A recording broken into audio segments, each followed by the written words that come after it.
Okay, so in the next part, we're going to look into neural networks, which are another type of machine learning algorithm.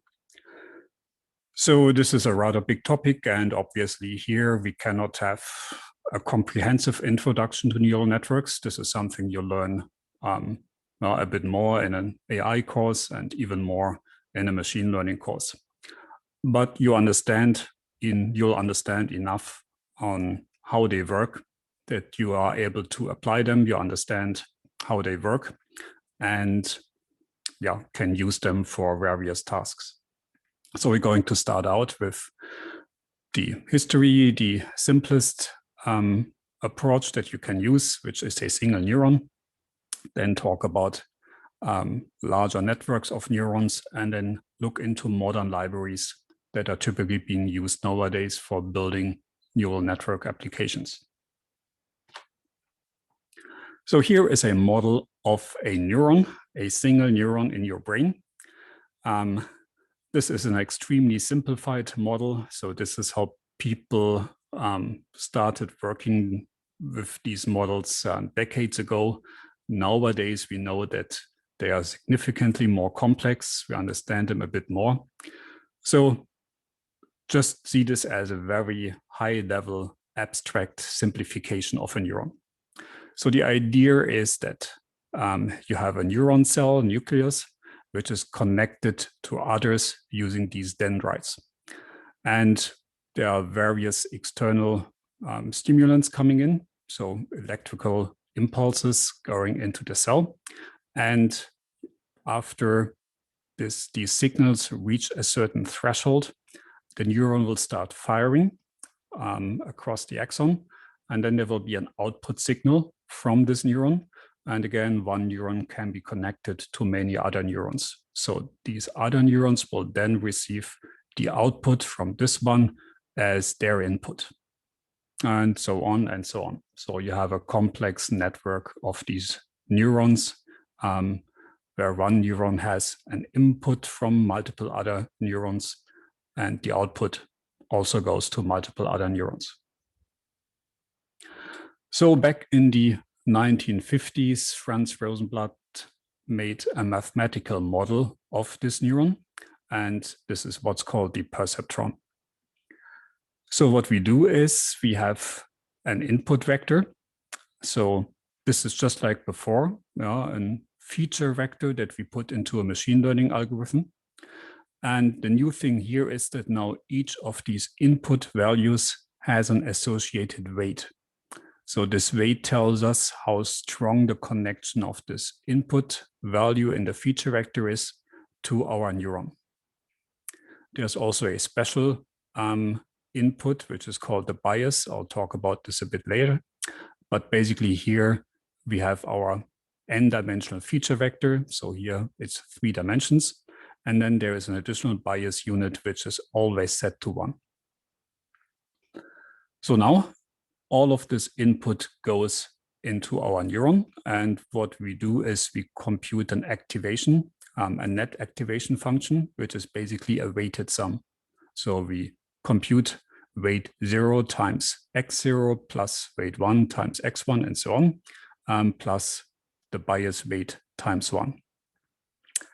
Now we have an output, and the output goes into an activation function.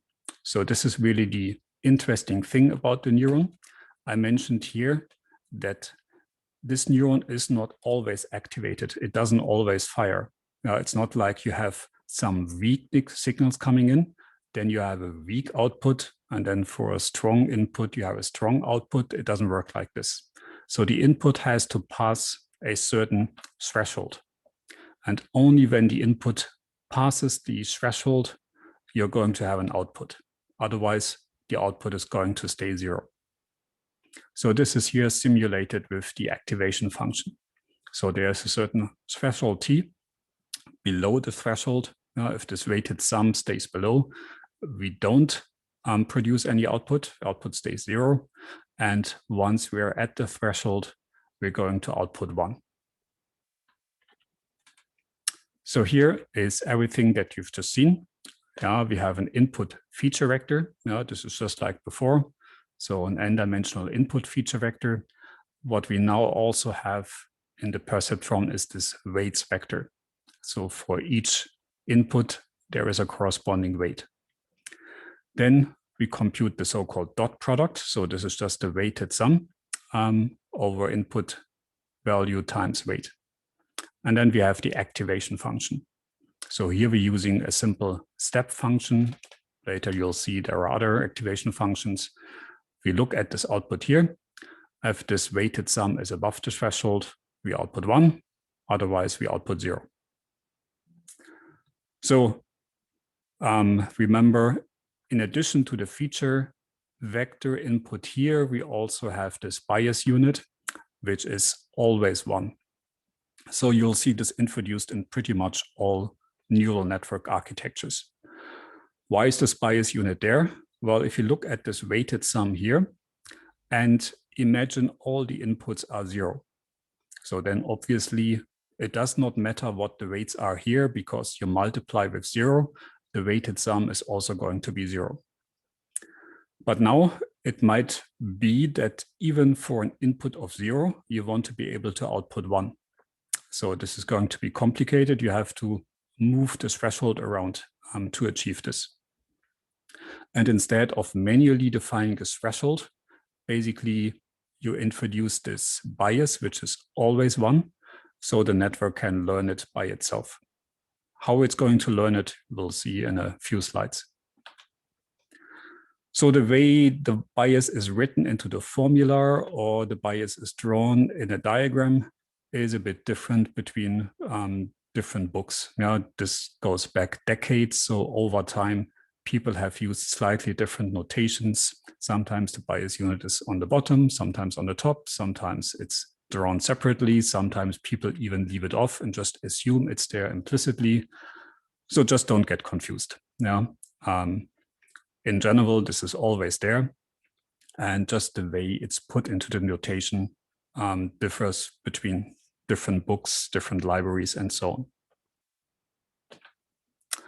So now we can combine these two diagrams. We have the mathematical model drawn over the biological model. So here are the connections to other neurons. So these are our inputs. So the inputs from the feature vector and the bias input. Then the neuron here is computing the net activation function, and then we are checking it for the threshold. And only if it's above the threshold, we're going to fire and produce the output. So to make sure you understand how this calculation works, there is a small task on the worksheet, and I will see you back in the next part.